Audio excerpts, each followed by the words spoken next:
There's a particular kind of tiredness that doesn't announce itself with fanfare, doesn't arrive after sleepless nights or grueling days, but settles into your bones slowly like dust accumulating on surfaces you forgot existed.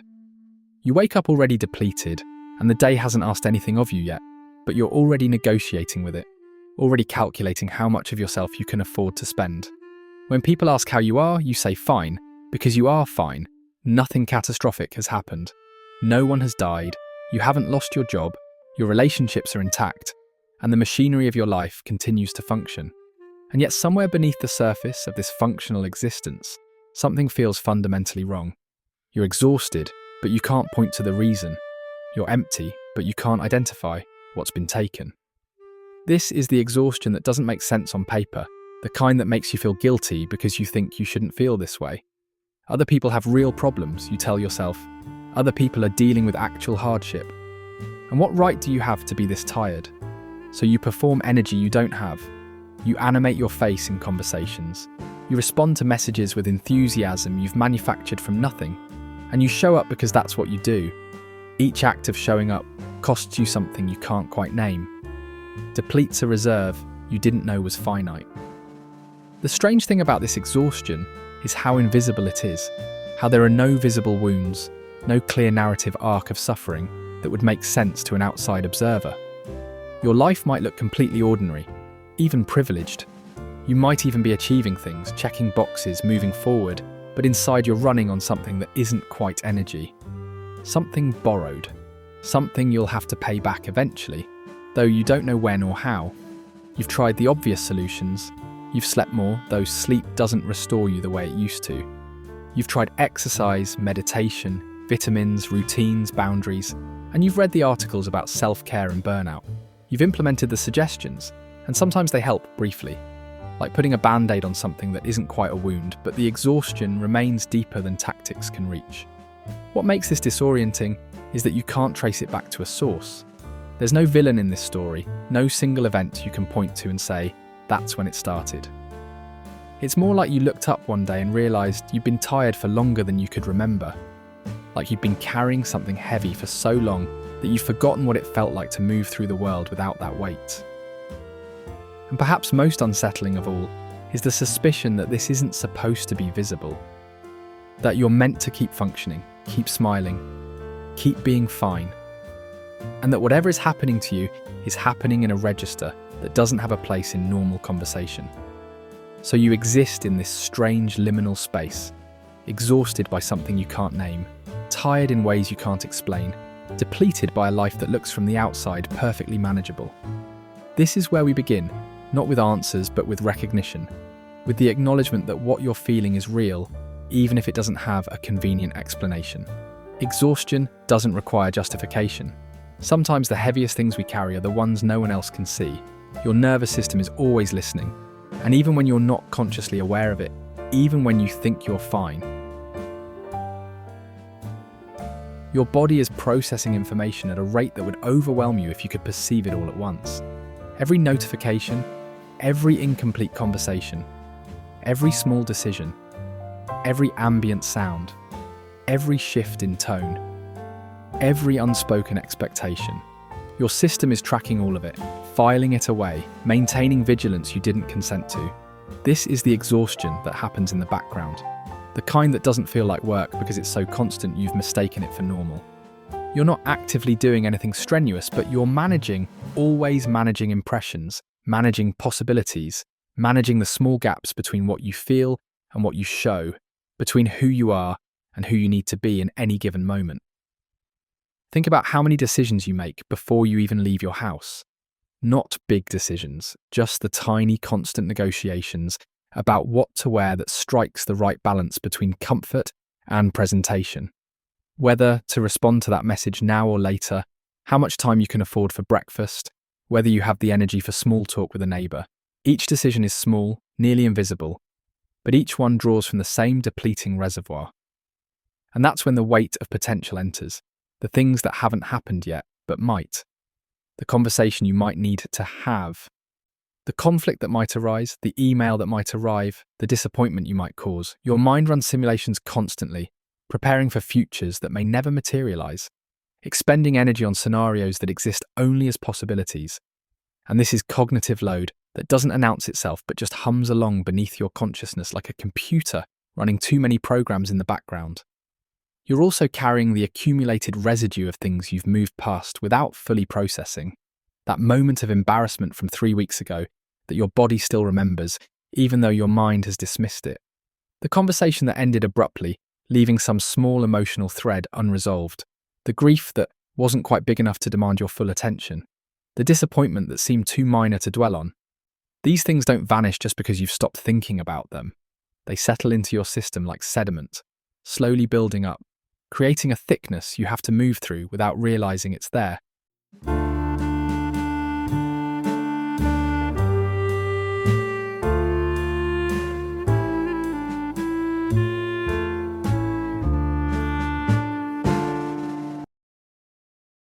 Modern life has a way of fracturing attention into such small pieces that you never get to rest in anything fully. You're always partially somewhere else, watching something but thinking about what comes next, having a conversation but monitoring your phone, relaxing but aware of the things you should be doing. And this constant state of divided attention is profoundly depleting. But because it's so normalized, you don't recognize it as a source of exhaustion. Then there's the emotional labor that's become so automatic, you don't even register it as labor anymore. The constant calibration of your emotional presentation, smoothing your irritation into patience, translating your disappointment into understanding, performing enthusiasm when you feel neutral. Managing other people's comfort with your agreeability isn't dishonesty exactly. It's the price of moving through social spaces without causing disruption. But it costs you. Every translation between what you feel and what you express requires energy, and you're translating constantly. Your nervous system also carries a kind of ambient anxiety that doesn't attach itself to anything specific. It's not quite worry, but more like a constant low-level alertness, a sense that you need to be prepared for something, though you're not sure what. This vigilance might have made sense at some point in your life. Perhaps it kept you safe when you needed to monitor moods and anticipate needs and stay one step ahead of trouble. But now it just runs in the background, keeping you in a state of readiness that never discharges, never relaxes, never fully lets you rest. What makes all of this insidious is that none of it feels extraordinary. It's just life. Just the normal texture of existing in the world as it currently is, which means you don't think to name it as a problem. You think the problem is you, that you're not resilient enough, not strong enough, not handling things as well as you should, when really you're carrying an invisible weight that's been designed to feel like nothing, to be dismissed as nothing, even as it quietly exhausts you. There are things your body knows that your conscious mind has filed away as irrelevant, moments that didn't seem significant enough to dwell on, experiences that you processed by not processing, feelings that you moved past by simply deciding they were over. But your body doesn't work that way. Your body keeps the receipt, remembers the shape of every emotion you didn't fully feel, every need you didn't express, every part of yourself you compressed to fit into spaces that were too small. You might not remember the specific instances when you learned to be small, when you discovered that certain feelings weren't welcome, that certain needs were too much, that parts of your authentic response to the world were somehow wrong. These lessons rarely come in dramatic moments, but in the accumulation of small redirections, the subtle shift in energy when you expressed too much joy, the look of disappointment when you needed something at an inconvenient time, the praise you received for being so mature, which was really praise for suppressing your needs. Your body stored these moments as data, as information about how to survive, how to maintain connection, how to be acceptable. And now you're running on those old programs without realizing it. You're exhausting yourself by continuing to be the version of yourself that you learned was safest, most lovable, or most acceptable, even in contexts where that performance is no longer necessary. This is the exhaustion of borrowed functioning, and you're operating on systems that were meant to be temporary, emergency measures that somehow became your default. It's like running a computer on battery-saving mode all the time, dimming the brightness, closing applications, limiting functionality, not because the power is actually out, but because at some point you learned that this was the responsible way to exist, that taking up less space, requiring less, expressing less was the way to ensure you wouldn't be a burden. And underneath all of this careful management, Underneath all this compressed living, there's a version of you that's still waiting, still holding feelings that were never quite felt, still carrying needs that were never quite met, still wanting to express things that seemed too dangerous, or too much, or too vulnerable to speak aloud. That waiting self doesn't go away, it just requires constant energy to keep contained. You might notice this in the way that certain small things land harder than they should. Someone cancels plans and you feel a disproportionate wave of rejection. A minor criticism echoes for days, a moment of being overlooked feels like erasure. These aren't overreactions, but the present moment touching something much older, some accumulated pain that's been waiting for recognition. And your system is exhausted, partly because it's been holding so much that hasn't been acknowledged, trying to keep the past from bleeding into the present, which requires constant vigilance. There's also the exhaustion of disconnection, of living slightly removed from your own experience. And you're so practiced at observing yourself from the outside, at monitoring how you're coming across, at maintaining the performance of being okay that you've lost the thread of what you actually feel moment to moment. This split between the self that performs and the self that observes requires tremendous energy. Like running two systems simultaneously, the experience and the monitoring of the experience, and neither one gets to rest. What you might be feeling isn't just current exhaustion, but the accumulated weight of years of not quite inhabiting yourself fully, of living in negotiation rather than in flow, of spending so much energy managing how you appear that you've forgotten how to simply be. This kind of tiredness doesn't resolve with rest because it's not about needing recovery. It's about needing permission to stop performing, to stop managing, to stop holding yourself in such careful constraints. Your body is exhausted from the vigilance of keeping certain parts of you contained, from making sure the wrong feelings don't leak out, from ensuring that your needs stay at acceptable levels, from maintaining the constant translation between your inner experience and your outer presentation. And because this has become so automatic, so woven into the fabric of how you move through the world, you don't even recognize it as work. You just feel tired in ways you can't explain to anyone, including yourself. The first thing to understand is that you can't think your way out of this. This isn't a problem that yields to more analysis, more self-awareness, more insight about why you feel the way you do. You already understand plenty. What's needed isn't more knowing, but permission. Permission to stop trying to fix yourself. Permission to let exhaustion be exhaustion without turning it into another project. Another thing to optimize, another problem to solve. What if the exhaustion itself is information? Not a sign that something is wrong with you, but a signal that something has been wrong for a while. That you've been living in a way that costs more than you have to spend. That somewhere along the way you learnt to override your own limits, to push through your own resistance, to discount your own needs as inconvenient noise. And the exhaustion might be your system finally insisting that you pay attention.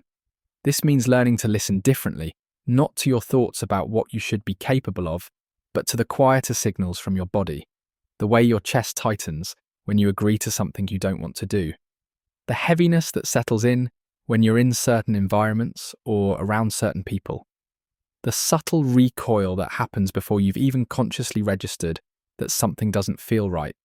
These aren't signs of weakness.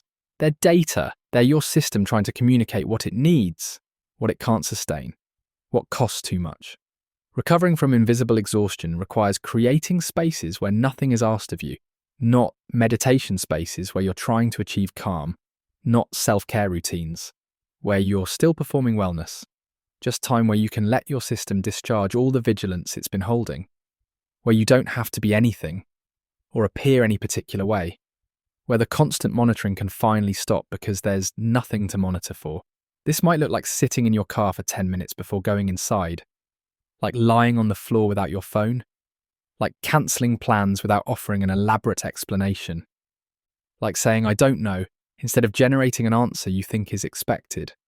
Small moments of not performing, not managing, not maintaining the infrastructure of being okay. You might also need to grieve, not necessarily for specific losses, but for the way you've been living, for the energy you've spent trying to be acceptable, for the parts of yourself you've kept compressed, for the years of functioning without quite resting. This grief doesn't need to be dramatic, but can be gentle, almost quiet. Just an acknowledgement of what it's cost you to move through the world the way you have. And perhaps most of all, You need to start renegotiating your relationship with rest. Rest that isn't earned. Rest that doesn't come after you've depleted yourself completely. Rest that isn't contingent on whether you've done enough, or been productive enough, or justified your existence for the day. Rest as a fundamental need, not a reward. Rest as the ground from which energy emerges, not something you get to access only after energy is spent. This might mean disappointing people. It might mean letting some things remain undone. It might mean being less available, less responsive, less accommodating than you've trained yourself to be. This will feel uncomfortable, possibly even dangerous, because part of you learned long ago that your acceptability depends on your usefulness, your agreeability, your willingness to suppress your own needs in service of others' comfort. But the alternative is continuing as you are. Continuing to run on systems that were never meant to sustain you long term. Continuing to be tired in ways you can't explain, depleted by a life that looks manageable from the outside, continuing to exist in this strange space where nothing is overtly wrong, but nothing feels quite right either. What you're looking for isn't a solution, but a different way of being with yourself. A way that doesn't require constant self-improvement, or optimization, or fixing. A way that makes room for exhaustion without pathologizing it. A way that trusts your system's signals instead of constantly overriding them. The exhaustion without a clear cause isn't a mystery to solve, but an invitation to remember something you've forgotten, that you're allowed to take up space, that your needs matter even when they're inconvenient, that rest isn't something you earn, that sometimes the most radical thing you can do is simply stop trying so hard to be okay. You don't need to have it all figured out. You don't need to know exactly what to do, or how to fix this, or what the perfect balance looks like. You just need to start listening to the exhaustion instead of pushing through it. To honor what your body has been trying to tell you even when it doesn't come with clear instructions or easy explanations. Because maybe the point isn't to eliminate the exhaustion, but to finally understand what it's been trying to say, that you've been carrying too much for too long, that it's okay to put some of it down, that you're allowed to rest without having earned it, that being tired doesn't require justification. The invitation is simply this: to stop performing wellness and start living in something truer, even if it's messier, to let yourself be exactly as depleted as you actually are, to stop trying to be fine and just be honest about what is. Because that honesty, that simple acknowledgement of where you really are, is where something different becomes possible. Not healing in the way you've been taught to expect it, not a triumphant return to high-functioning productivity, just a gentler way of existing. A way that doesn't cost you quite so much, a way that lets you rest before you collapse, a way that makes room for exhaustion as a valid part of being human, not a problem to be solved.